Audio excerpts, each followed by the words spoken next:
Assalamualaikum warahmatullahi wabarakatuh. Saya Aulia Rahmayani. Di sini saya akan menjelaskan tentang unsur-unsur bahan ajar produktif dan reseptif. Yang pertama, secara umum pengertian bahan ajar adalah merupakan seperangkat materi pelajaran yang dapat membantu tercapainya tujuan kurikulum yang disusun secara sistematis dan utuh, sehingga tercipta lingkungan belajar yang menyenangkan, memudahkan siswa belajar dan guru mengajar. Kedua, menurut Prastomo tahun 2015 halaman 7, bahan ajar adalah segala bahan yang disusun secara sistematik dan menampilkan sosok utuh dari kompetensi yang akan dikuasai peserta didik dan digunakan dalam proses bahan pembelajaran dengan tujuan untuk menelaah dan berencana dalam implementasi pembelajaran. Misalnya buku pembelajaran, modul, handout, LKS, model atau maket, bahan ajar audio, bahan ajar interaktif, dan sebagainya. Yang ketiga, bahan ajar produktif adalah bahan ajar yang dilakukan untuk dapat menghasilkan sesuatu karya dengan menulis dan berbicara. Sedangkan bahan ajar reseptif adalah pemaknaan simbol, lambang, bunyi, bahasa dalam hal menyimak atau mendengar dan membaca.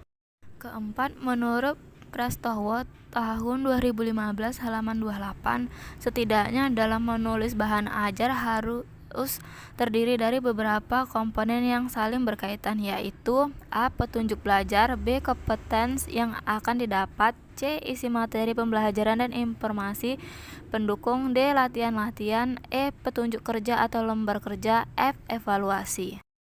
Kelima yaitu bahan ajar produktif teks narasi. A. Petunjuk pembelajaran. Yang pertama, siswa mencermati kompetensi dasar. Yang kedua, siswa mencermati materi pembelajaran.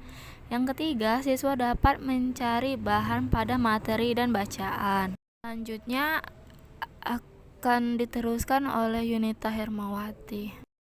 Saya Yunita Hermawati akan melanjutkan materi selanjutnya, yaitu B. Kompetensi yang akan didapat.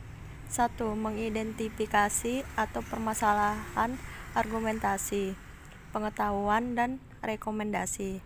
Teks eksposisi yang didengar dan atau dibaca. 2. Mengembangkan isi atau permasalahan argumen, pengetahuan dan rekomendasi. Teks eksposisi secara lisan dan tulisan. C. Isi materi pembelajaran dan informasi pendukung. 1. Isi teks eksposisi. Yang pertama, pernyataan tesis. Yang kedua, argumen. Yang ketiga, pertanyaan ulang dan kebahasaan. D. Latihan-latihan tugas. 1. Analisislah struktur teks eksposisi dan bacaan di atas, manakah yang merupakan bagian tesis, argumentasi, penegasan ulang. Yang kedua, buatlah sebuah teks observasi dengan tema A. Pendidikan dan pesantren, B. Ruang kelas kita, C. Fasilitas sekolah kita. Bahan ajar reseptif.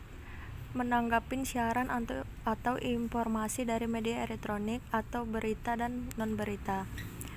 Yang pertama, pembelajaran bahasa Indonesia untuk SMP Negeri 6 Medan. Yang kedua, standar kompetensi, yaitu memahami siaran atau cerita yang disampaikan secara langsung atau tidak langsung. Yang ketiga, kompetensi dasar, yaitu menanggapi siaran atau informasi dari media elektronik atau berita dan non-berita. Yang ketiga, media yang digunakan adalah audio visual dengan memutarkan video berjudul "Ternyata minyak goreng di Sumut melimpah, tapi kok bisa langka di pasaran". Siswa diminta untuk menyimak video tersebut, kemudian menanggapi informasi yang telah didengar. Tahap perencanaan. Pada tahap ini, guru menentukan tujuan pembelajarannya, itu siswa mampu memberikan tanggapan dari siaran atau informasi yang telah didengar. Selanjutnya, menganalisis keadaan sasaran, yaitu menganalisis bagian persiapan siswa. Lalu guru menentukan materi yang berupa isi berita, teknik memberi tanggapan yang tepat, tahap produksi. Pada tahap ini guru mencari video atau membuat video mengenai tema tertentu yang sesuai dengan SK dan AKD. Tahap evaluasi. Pada tahap ini guru menilai apakah media yang dipilih dapat digunakan dalam proses pembelajaran baik dari segi audio, isi, dan visual. Demikianlah penjelasan dari kami tentang unsur-unsur bahan ajar produktif dan reseptif.